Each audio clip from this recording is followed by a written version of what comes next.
মাধব গ্রামের সবচেয়ে বয়স্ক মানুষ। কাজ সেরে অনেকটা পথ হেঁটে বাড়ি ফিরছেন।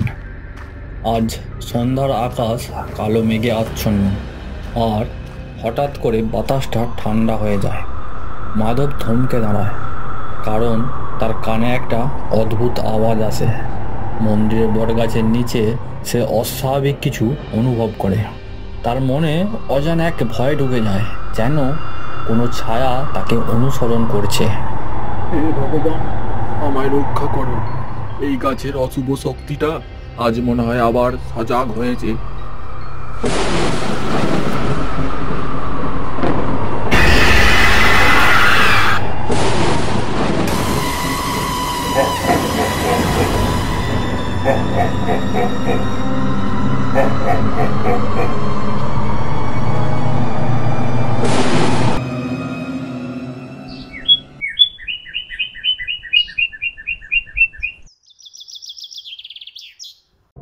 মাধব মনে মনে জানতেন এই বটগাছের নিচে কিছু অশুভ শক্তি আছে, যা শীঘ্রই গ্রামকে আঘাত করবে। সেই রাতে তার অনুমান সত্যি হলো। পিশাচের বিশাল ছায়া মাধবের শরীরটাকে এক নিমিষে কাবু করে দেয়। সে পিশাচের হাত থেকে ছুটতে চেয়েছিল, কিন্তু পারল না। পিশাচ তার শরীর থেকে রক্ত শুষে নিল, আর মাধবের নিথর ক্ষতবিক্ষত দেহটা মাটিতে লুটিয়ে পড়ল। মাধবের একমাত্র নাতি রণ। রণ একজন শান্ত, চিন্তাশীল ছেলে, যার জীবনটা বেদনা আর হারানোর গল্প দিয়ে ঘেরা। অনেক ছোটবেলাতেই তার মা বাবা মারা যায়, আর তার একমাত্র অবলম্বন ছিল তার প্রিয় দাদু, যাকে কাল রাতে সেই বটতলার পিশাচটা নৃশংসভাবে হত্যা করেছে। এখন সে পুরোপুরি একা। একসময় যে বাড়ি ভালোবাসা আর আনন্দে পরিপূর্ণ ছিল, এখন সেটি খালি মনে হয়, ঠিক যেন রণর হৃদয়ের প্রতিচ্ছবি। তবে তার বন্ধুদের বন্ধন আর ভালোবাসা তাকে একটু শান্তি দেয়।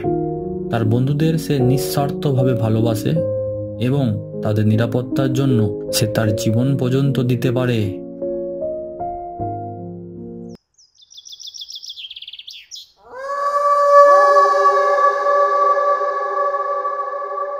মাধবের মৃত্যু নিয়ে গ্রামে নানা কথা ছড়িয়ে পড়েছে। রণর বন্ধুরা মন্দিরের আটচালায় বসে গল্প করছে। তারা রণর দাদুর রহস্য মৃত্যুর বিষয়ে আলোচনা করছে। আরে, ভূত পেতে গল্প বাদ দে। মাধব কাকা বুড়ো ছিলেন, স্বাভাবিকভাবেই মারা গেছেন। তুই ঠিক বলেছিস। এসব পিশাচ গল্প শোনার কোনো মানে হয় না। কিন্তু কাকা যে বট গাছের নিচে মারা গেল, সেটাও কি কাকতালীয়? গাছটা তো এমনিতেই সবাই ভয় পায়। বন্ধু, এসব গুজব কথায় ভয় পেলে জীবন চলে না। চল, বট গাছের নিচে গিয়ে দেখি কি হয়। এটা কি রে? কালো রক্ত?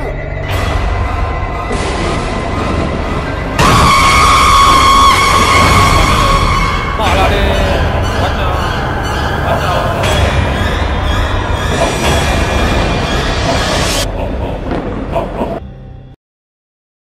পরের দিন সকালে রণ তার বন্ধুদের মৃত্যুর খবর পেয়ে রাগে ক্ষিপ্ত হয়ে সেই বটগাছের দিকে হেঁটে যাচ্ছে। ওই পিশাচ, তুই শুনতে পাচ্ছিস? তোর সময় শেষ হয়ে গেছে। আজ রাতই তোর শেষ রাত। তোর আর পালানোর কোনো রাস্তা নেই। এতদিন তুই গ্রামের নিরীহ মানুষের রক্ত চুষে তাদের হত্যা করেছিস। এই হত্যার বিচার আজ রাতেই আমি করব। তুই আমার দাদু আর বন্ধুদের নির্মমভাবে তাদের রক্ত চুষে মেরেছিস। আজ তোর রক্ত খাবার নেশা আমি শেষ করব। আজ থেকে তুই আর কাউকে কষ্ট দিতে পারবি না। বেরিয়ে আয়, আজ রাতেই তোকে আমি ধ্বংস করব। তোর ক্ষমতার শেষ পরীক্ষা আমার হাতেই হবে। তুই আমার হাতেই মরবি। রণর চোখ জ্বলন্ত আগুন, তার কণ্ঠে প্রতিশোধের অঙ্গীকারে চারপাশ যেন কেঁপে উঠল। গ্রামের প্রতিটা গাছপালা তার ক্রোধের সাক্ষী হয়ে রইল। রণু পিশাচের বিরুদ্ধে প্রতিশোধের অঙ্গীকার করে বেরিয়ে পড়ল এক বিশেষ অস্ত্রের সন্ধানে। এই অস্ত্রের কথা জানিয়েছিল তাকে তার প্রয়াত দাদু মাধব। শুধুমাত্র এই অস্ত্র দিয়েই পিশাচকে ধ্বংস করা যায়।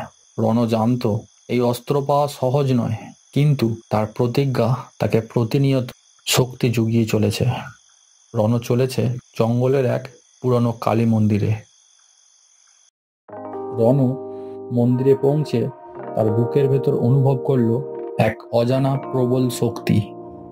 মন্দিরের চারপাশটা ঘন অন্ধকারে ডুবে আছে, আর বাতাসে এক অলৌকিক ভয়। কিন্তু রণর লক্ষ্য ছিল স্থির, আর চোখে ছিল প্রতিশোধের অগ্নিশিখা। মন্দিরের প্রবেশদ্বারে দাঁড়িয়ে সে হাত জোড় করে দেবী মা কালীর কাছে করুণ গভীর প্রার্থনা শুরু করলো। মা কালী, তুমি তো সবই জানো। আমার দাদু আর বন্ধুদের পিশাচ নির্মমভাবে হত্যা করেছে। আজ আমি তোমার কাছে এসেছি তোমার আশীর্বাদ নিতে। আমাকে সেই বিশেষ অস্ত্র দাও, এটা দিয়ে আমি পিশাচকে চিরতরে ধ্বংস করব। মা, তুমি আমাকে শক্তি দাও, তুমি আমাকে সাহস দাও। তোমার আশীর্বাদ ছাড়া আমি কিছুই করতে পারবো না।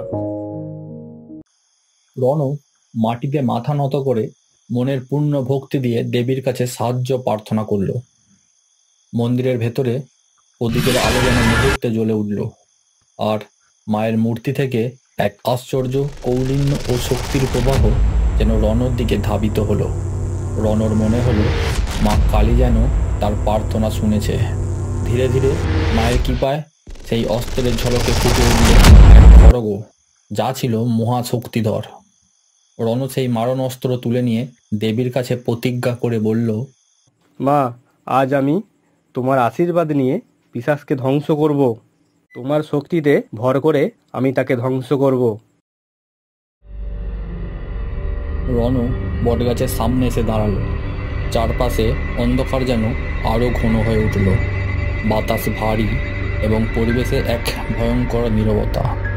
রণ হাতে শক্ত করে খড়গটা ধরে আছে, চোখে প্রতিশোধের আগুন। সে পিশাচকে ডাকার জন্য এক গভীর গর্জনে চিৎকার করে উঠল। ওই পিশাচ, তুই কোথায় লুকিয়ে আছিস? আমি এসেছি। আজ তোর রক্তের নেশার শেষ দিন। তুই আমার দাদু আর বন্ধুদের মেরেছিস। আজ তোর পালা। আয়, তোর শেষ সময় এসে গেছে। রণর গর্জনে চারিপাশ কেঁপে উঠল। গাছের পাতা হাওয়ায় ঝাপটে উঠল। হঠাৎ করেই বটগাছের গোড়া থেকে কালো ধোঁয়া উঠতে শুরু করলো। ধীরে ধীরে ধোঁয়ার ভেতর থেকে পিশাচের ভয়াবহ অবয়ব প্রকাশ পেল। তার রক্তলাল চোখ দুটো আগুনের মতো জ্বলছে, আর মুখের কোণে এক বিভৎস হাসি। তুই আমাকে ডাকলি? তুইও তোর দাদু আর বন্ধুর মতো মরবি। আমি রক্তের পিপাসায় বেঁচে থাকি। আজ তোর রক্ত আমার জন্য অপেক্ষা করছে। তুই অনেক নিরীহ মানুষের জীবন নিয়েছিস। আজ তোকে শেষ না করে আমি থামবো না। তোর রক্তের পিপাসা আজ চলবে না। আমার প্রিয়জনেদের আত্মার প্রতিশোধ আজ আমি নেব। তুচ্ছ মানুষ, আমাকে শেষ করতে এসেছিস? আমি জীবন্ত, আমাকে কেউ ধ্বংস করতে পারবে না। আমার সাথে মা কালীর শক্তি আছে।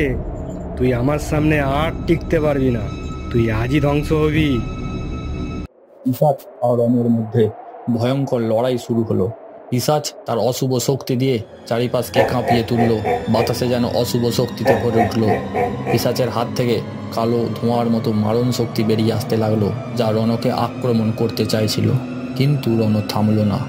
খড়গ হাতে নিয়ে পিশাচের প্রতিটা আঘাত প্রতিহত করার জন্য প্রস্তুত ছিল। পিশাচের গর্জন যেন আকাশ ভেদ করে ছড়িয়ে পড়ল। আমাকে শেষ করতে পারবি না। আমি অমর। তোর রক্ত আমি চুষে নেব।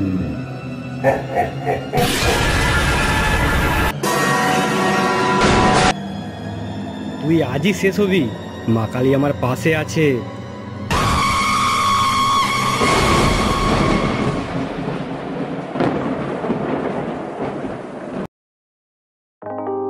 এরকম আরো অনেক গল্প দেখতে আমাদের চ্যানেলটি লাইক, শেয়ার, কমেন্ট এবং সাবস্ক্রাইব করুন। ধন্যবাদ।